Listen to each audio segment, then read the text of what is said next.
ბიჭები არ არიან ცუდ განწყობაზე, იმიტომ რომ ისინი არ იყვნენ იმის მოლოდინში, რომ 4-ში დაიწყება, 4 საათზე და 8 საათზე დამთავრდება და 5-ში იქნებიან თავისუფლები. არა, არც მაშინ არ ფიქრობდნენ ამას, ნამდვილად ესე იყო თორნიკე, არ ელოდა ნამდვილად, უბრალოდ აინტერესებდა, რომ რა უნდა მომხდარიყო, როცა უსმენდა ანონსს, რომ ასე მოხდება.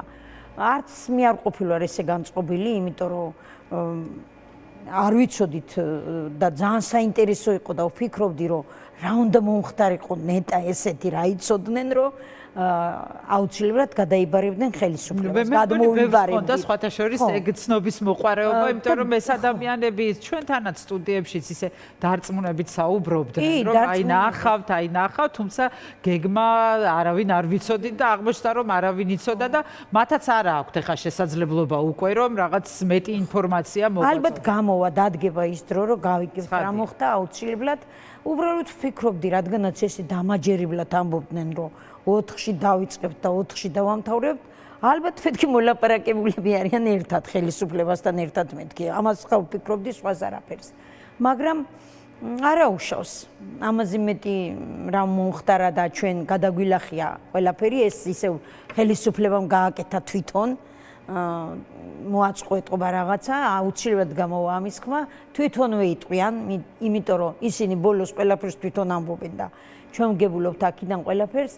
ჩვენ ვაგრძელებთ რა თქმა უნდა. თავარია რომ ბრძოლა გრძელდება, თავარია რომ ადამიანები და ამას ვერ შევეგუებთ. თავარი იყო ძალიან ბევრი ხალხი. აზზე მეტი პოლიტიკური პატიმარი, სინდისის პატიმარი ყავს ციხეში და აი ბრძოლის გაგრძელება კიდევ ერთი დიდი მასშტაბური აქცია იქნება სავარაუდოდ 26 მათ დაინახეს რამდენად რამდენი მოწმე არის თავარი, სათქმელი, რისი ჩვენება გინდათ, რატომ არის ეს მნიშვნელოვანი? მოდით ამაზე მიპასუხეთ, შემდეგ ელენეს ვკითხავ.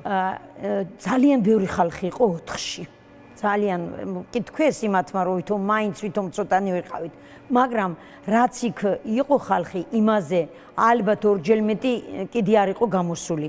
ამიტომ ეს იყო ყველაზე ძლიერი ძალა. ამან მოგცა ჩვენ მერე ძალა და უკან იმიტომ არ ვიხევთ.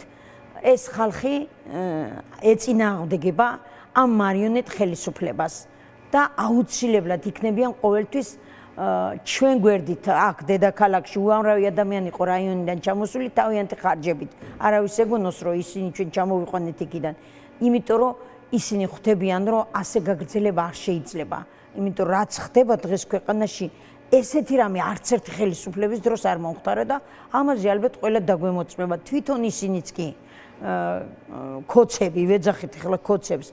მე ჩემ გვერდში მინახია ძალიან ბევრი ადამიანი, რომელიც უკვე აღარც აღიარებს, რომ მომხრია ამ ხელისუფლების. ისინი რწვენიათ, დიახ, იმიტომ რომ ყოფილი ესეთი შემთხვევა, რომ მე არც ერთის მხარეს ვარ და არც მეორეს მხარეს. ერთის მხარი არ არსებობს. აქ არის ერთი მხარე ქოცი და დანარჩენია მთელი საქართველო.